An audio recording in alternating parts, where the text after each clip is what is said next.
Hello and welcome to Inside America. I'm Selina Downes. It is 100 days until the midterm elections, but the battles have already begun. We are in the key state of Michigan, where every single statewide seat is up for grabs.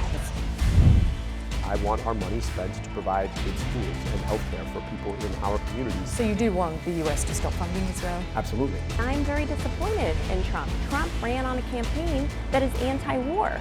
I don't think Trump conned anybody. He is the American political process, all right? This notion that he was coming to upend things is crazy. We're getting trillions of dollars from Gulf state countries to create jobs for Americans. I'm not open to any more rhetoric from Donald Trump, who's now been president for 6 years, didn't fix any of this stuff. Trump won Michigan 2 years ago with an influential Arab American vote. But now there's anger over the economy and war. The midterms are seen as a referendum on the president. Congress could go to the Democrats. So we ask, is Donald Trump losing his grip on American politics? So here in Michigan, campaigning is underway. Well, President Trump himself will not be up for re-election. Many of his policies will be. Americans will vote either Republican or Democrat to decide which party controls both the House and the Senate. The stakes are high, as you can see and hear behind me. How we doing, Lansing? In Michigan, the fight has begun. The rallies, the speeches, and the blame. People all over America and the world are asking, is democracy alive and well in America, or will a handful of billionaires and their super PACs be able to buy this election? Democrats are vying for votes and deriding Republicans over foreign wars, immigration, and the economy. You've seen how these bad trade deals have sold out the American working class and hollowed out communities across this state and the country. The message is resonating with their supporters. How is it possible that in a country that is so rich like the U.S., we're spending so much money in foreign wars and letting kids starve in our own country, kids not have glasses or not have health care? It's inconceivable. We've got your back, America. Republicans are hitting back, determined to spread the president's message. They say despite America's war on Iran, the economy is doing well. Trump won the state back in 2024. Blue-collar voters helped propel him to the presidency after he promised to make their lives better and end foreign wars. Democrats have been wreaking havoc on this place, but we're going to bring it back better than it ever was, better than it was many, many years ago. We're going to make Detroit great again. We're going to make it great again. Michigan is the industrial heart of America, the birthplace of the automotive industry. But the rise of foreign competition has led to closures, job losses, and economic decline. But in Dearborn, home to the country's largest Arab American community, there is anger and frustration over ongoing US support for Israel and wars in Iran, Gaza, and Lebanon. Yeah, just nothing changes. And so it's hard to have hope, but I do have hope in people like Mamdani and others who are coming up, younger people who are taking stand and committed to talk about Palestine and tell the truth. America is supposed to be the melting pot, and here lately it feels like if you aren't of a certain gender, race, or nationality, you're not welcome. And so I do have hope in some of our leaders that are running currently that we can get back to that. But as it stands right now, America is not what I grew up believing it should have been. At the Arab American National Museum in Dearborn, the contribution this community has made to Michigan is on full display.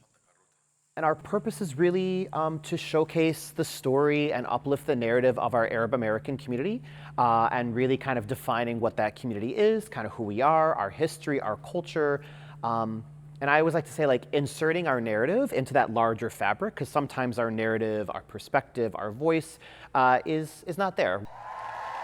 For candidates in this midterm race, ignoring the vote of this diaspora would be unwise. It could swing the state of Michigan for either Republicans or Democrats. That could ultimately determine which party controls the House and the Senate for the remaining 2.5 years of Trump's presidency. So, as Democrats try to flip the balance of power in Congress, I sat down with Abdul El-Sayed, who could become America's first Muslim senator. He's anti-Israel and he wants to tax the rich to pay for universal health care. I asked him why his vision for America is unsettling even some Democrats. I think the big issue right now is that corporations, billionaires, special interests have had their way on both sides. And my frustration with my own party, I'm a proud Democrat, but my frustration with my own party is that too often we're taking money from the very same corporations to tell people what we think they want to hear. And I just don't believe in that. I don't take money from corporations. I never have, I never will. And that means that I can show up and actually talk in the best interest of the people who I've come to know over the course of 15 months and 10 years in public service before that. I think too often, if both sides of the aisle are bought off by the same corporations, they're the ones that win in the end. I'm the only one who's standing up against them, which is why I'm the only one who's been exposed to $50 million of spending against me in vicious attack ads. If elected, you will become the first Muslim senator. The pro-Israel lobby is spending a lot of money to defeat you. You joked about it in your speeches, but are you the most dangerous candidate for US-Israeli relations? You should ask them. Why are they spending $30 million to beat me? Right? $30 million you don't just spend because it's fun. You spend because you see an existential risk. And look, I've been very clear. My principles are that I believe in equal rights to peace, dignity, and self-determination for all people. And I want my money to stay here. I want our money spent to provide good schools and healthcare for people in our communities. So you do want the US to stop funding Israel? Absolutely. And I want us to stop running cover for Israel in the likes of the UN, ICC, ICJ. I think we should be treating Israel according to its actions. And right now, those are the actions of a rogue state. Whether it's a genocide or apartheid or its expansion of war to try and annex southern Lebanon, to try and take their war machine elsewhere. But it was a Democratic government under Obama that handed Israel its biggest weapons package. For those weapons are being used against Gaza and Lebanon now. And I've been very clear that I don't think we should be selling weapons to Israel, and I don't think that we should be sending them direct foreign unconditional military aid. So that deal is up for renewal in 2028. Should there be any security framework between the United States and Israel? I think we need to treat Israel the way that we would treat any other country that engages in the behavior that Israel is engaging. The idea that somehow Israel is critical to our security, we should be assessing based on the choices that were just made to take us into a war we can't seem to get ourselves out of, that seems to be translating into a whole bunch of different countries now. This has gone from a war that they want to call a military operation to a war that has now involved more and more and engulfed more and more of the Middle East and the region. That's a dangerous thing. All done why? Because of the interests of a foreign government that has a particular hold on our politics through the impact of a special interest like AIPAC. I don't think any of this is in the best interest of the kids that I've been trying to take care of for the better part of 10 years now. Kids who need glasses, kids who need schools, kids who need functional infrastructure. So if somebody wants to tell me that somehow sending billions of dollars in an aid package to a foreign government that drags us into wars we don't need to fight is in the best interest of our government, I would welcome you to come to the city of Detroit or out into communities like Kalkaska and explain to those kids why that's in our best interest. There is a lot of conflict going on in the world right now. There is a lot of conflict also internally within the United States. There's been a lot of discussion about the political divisions here and healing the political divisions. The speeches at your rallies seem incredibly vitriolic against the billionaires, big tech, big pharma. How do you heal the political divisions within the United States while still pushing your message? Big tech, big pharma, billionaires are 0.001% of our population that hold an insane amount of our power. The way we heal is we all realize that the divisions that they're all stoking between us aren't the real divisions. It's not Democrat versus Republican. It's not red versus blue. It's not rural versus urban. It's all of us versus the folks who are trying to divide us so that they can keep picking our pockets. I just think it's important for us to realize that as the broad populace of the United States, none of us are getting a good deal. And we're not getting a good deal because of the impact of a very tiny number of people with a whole lot of money and power to be able to rig our political system against us. Look, the point that I'm making is that you can have free and fair elections, but if both sides of the aisle are bought off by the same interests, those interests win. And I think it's important for us to just honestly speak to that and take it on. Now, that's of course meant that they're going to spend huge amounts of money to beat me in a campaign, and guess what? We're still winning. And I think that's because we're uniting people around the idea that we really can have nice things if we're willing to fight for them together. Progressives appear to be having a moment in US politics right now. You're the most progressive in this race here. Is economic populism a way for the Democrats to win back government? I think honesty and integrity are a way for Democrats to win back government. And when you are dishonest about the interests of the people who are paying off your campaigns, I think at that point it becomes very hard to be honest about how you're going to solve problems for them.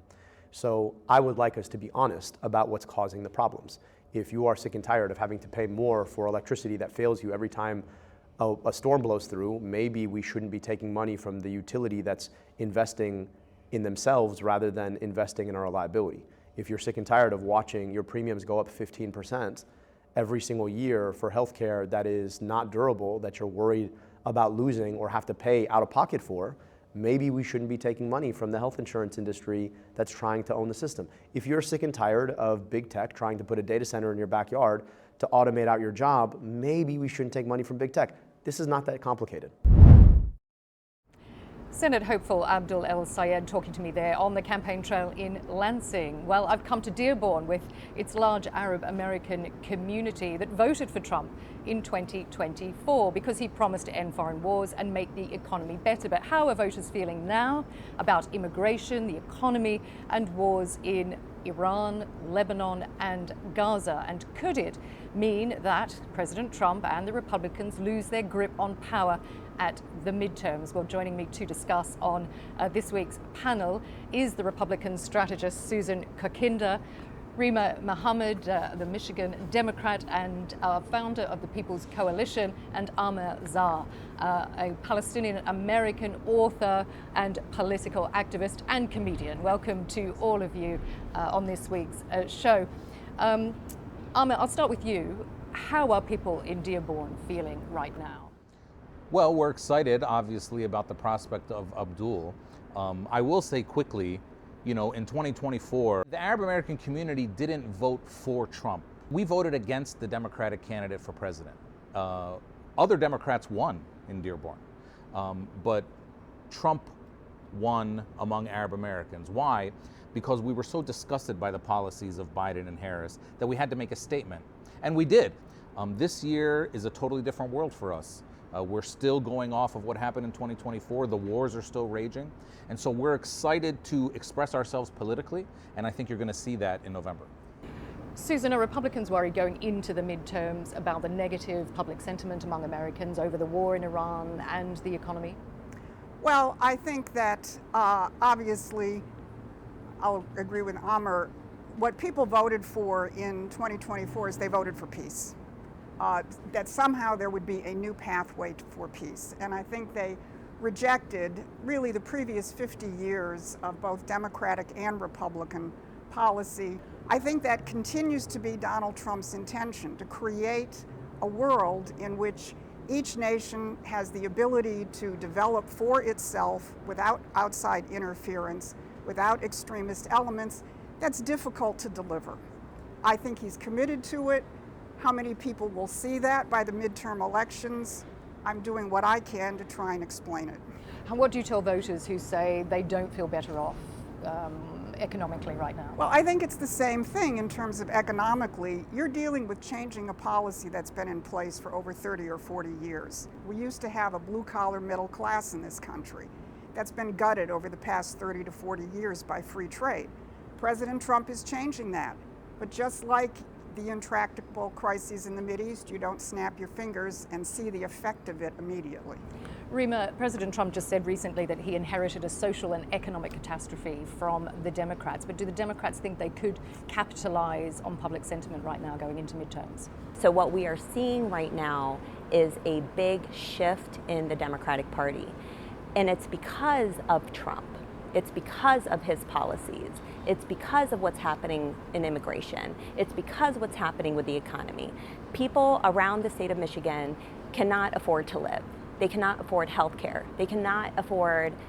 They're not getting fair wages. And right now what we're seeing is that there is a war between the corporate class and the working people. So I do see that there is going to be a shift towards the working people. I am hearing it throughout the state, not just with Democrats, but all over the spectrum. What about within the Democratic Party? There's obviously a wave at the moment we're seeing. Progressives are having a moment. But do you think that they could alienate potentially more moderate voters? It is not the progressive movement. What is happening right now is the working class is very, very upset. They want a living wage. They want free health care. They want basic human rights.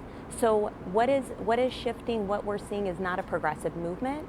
It is actually a movement for the working class.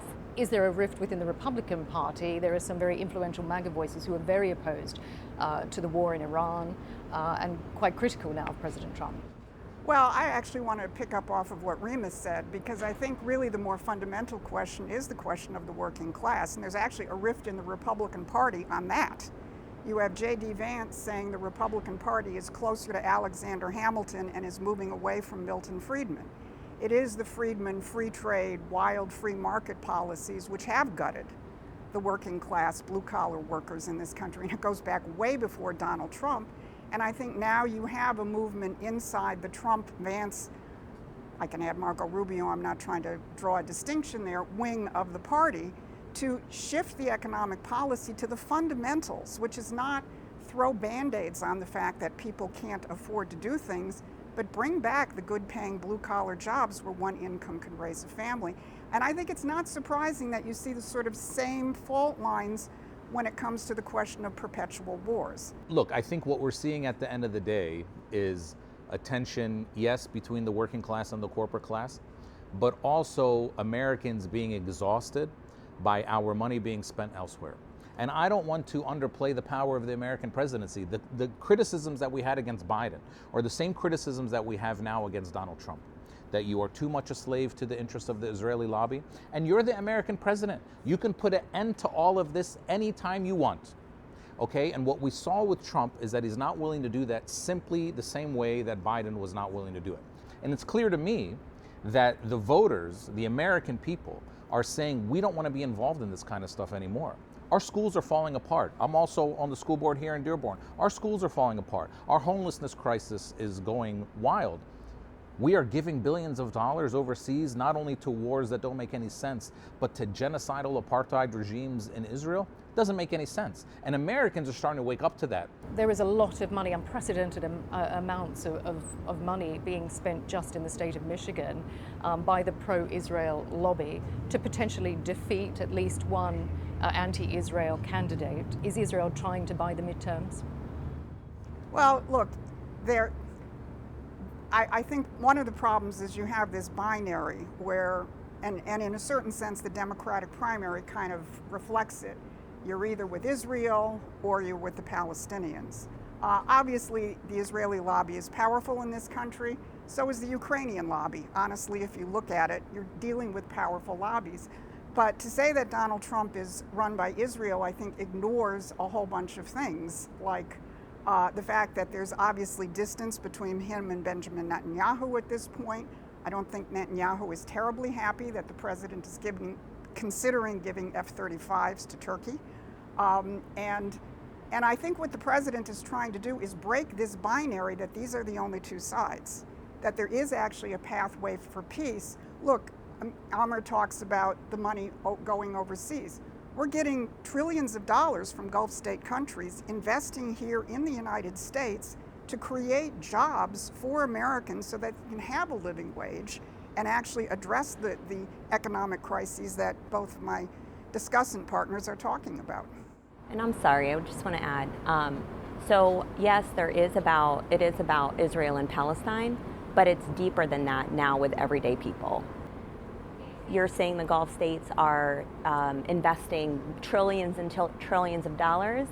We are not seeing that. The everyday people are not seeing because that. We're in Michigan.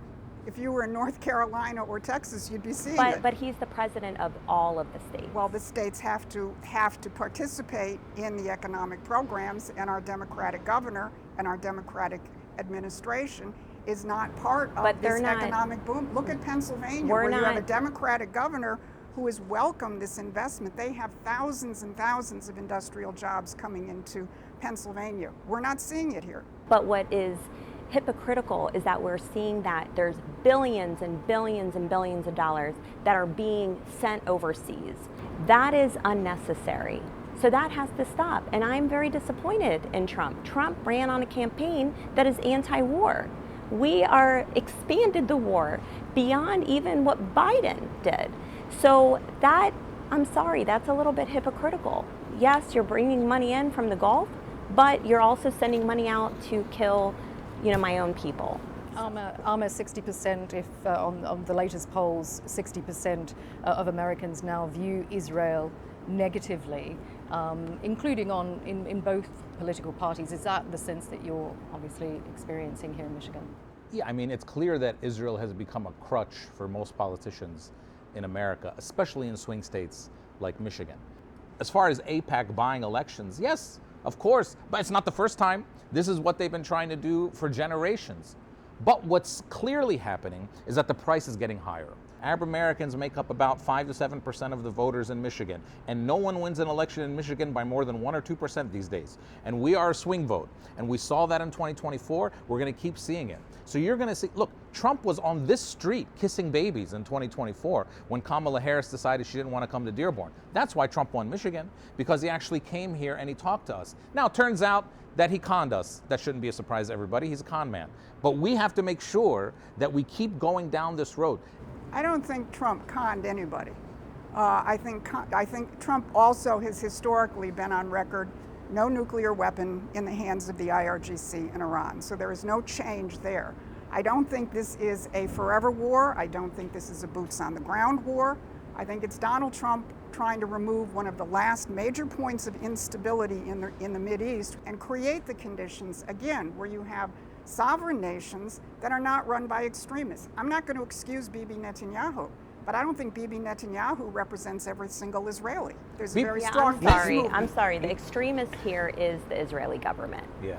To be honest, that is what is causing the I consider instability. the IRGC an extremist government as well. But the issue is why we got into the war in Iran that's why we got into is because of the Israeli government. We got into our war because Trump said no nuclear weapon for this regime. Look, Iran and he's given them a pathway out, which Iran was not building a nuclear weapon. This is just simply the American sort of industrial defense military complex saying we have to keep going to war.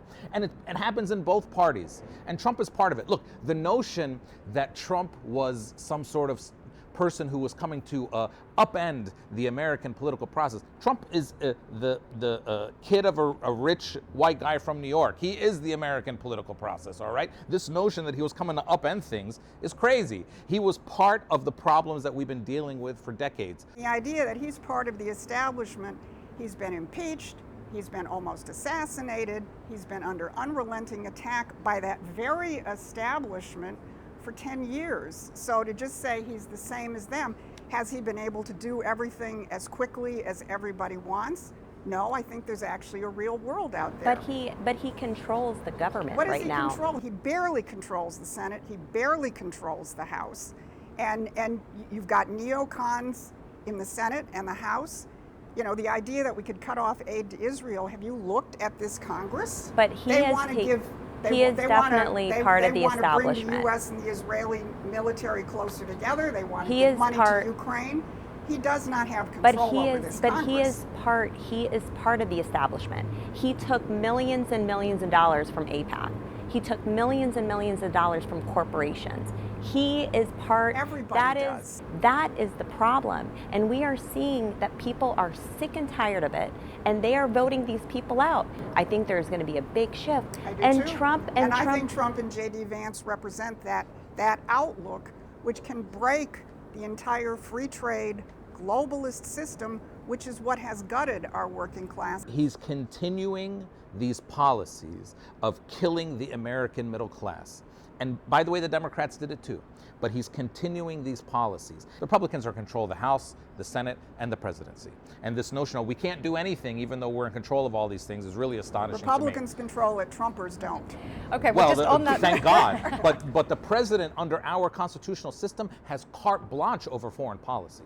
And by the way, he keeps talking about he's the smartest. What does he say? I'm really good at this stuff. I'm the smartest guy in the room all the time. We'll do it. Show us. Show that you care about Americans. Show that you can put more money in schools and homelessness than you can. We still have veterans who die on the side of the road every day. We still have people who die because they can't afford their health insurance. I'm not open to any more rhetoric from Donald Trump, who's now been president for 6 years, didn't fix any of this stuff.